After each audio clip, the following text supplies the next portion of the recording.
Hello, and welcome to another edition of Sundays with Karen. As you can tell, we have a new set. I am coming at you live from my living room. And I also have a very special guest with me today that is going to be asking me questions. And that is my niece, McKenzie.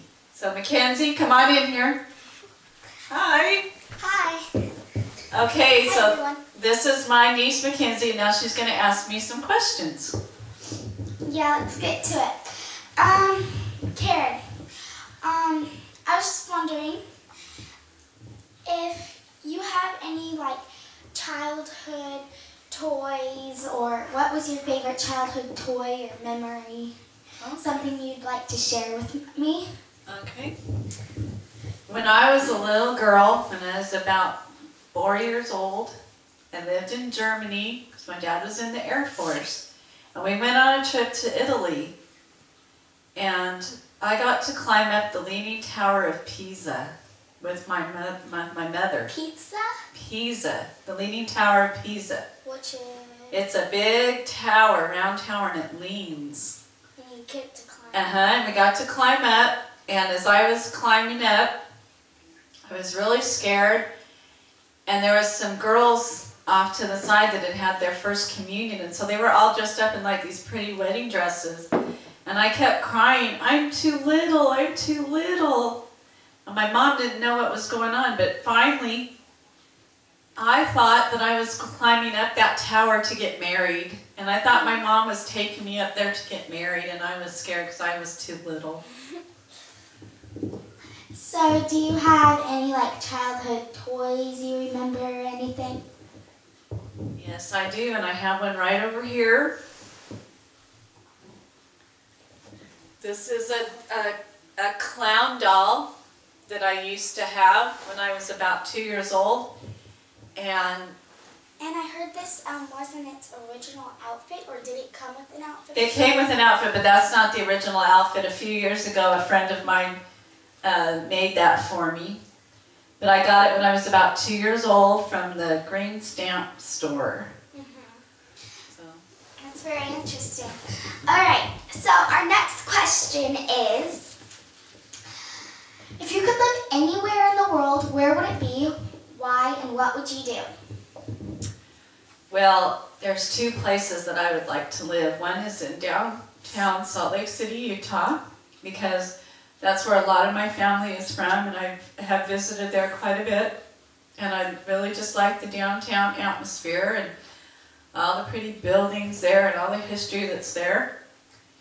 And then another place I would really like to live is on the Snake River in Idaho. My husband's family is from Idaho, and we've been there quite a bit, and Idaho's really, really pretty. And the Snake River is beautiful, and it's very just peaceful and calm out there.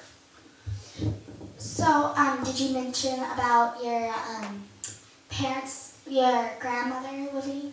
Not your grandmother, my grandmother, but your mother. Yeah. That's her hometown. Uh-huh. All right. So our next question is, if you could have any talent in the world, what would it be, and why would you choose it?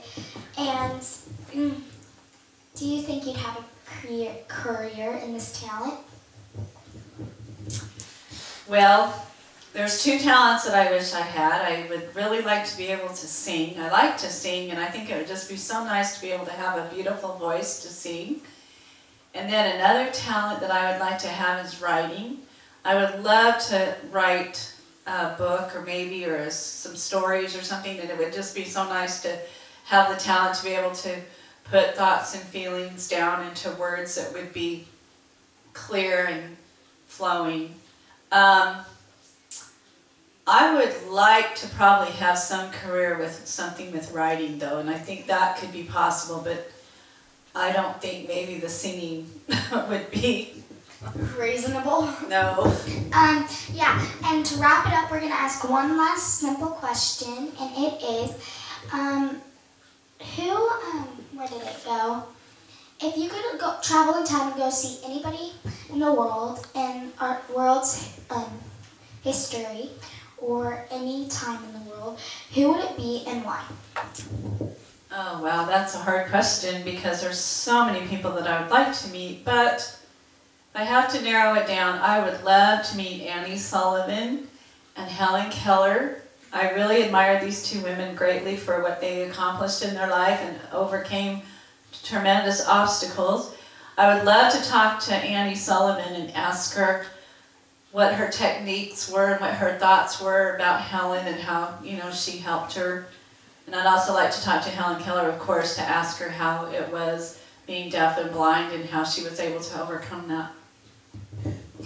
It'd be kind of hard to ask her, just saying, but Well, I think we're going to have to wrap this up. Don't want to make it too long.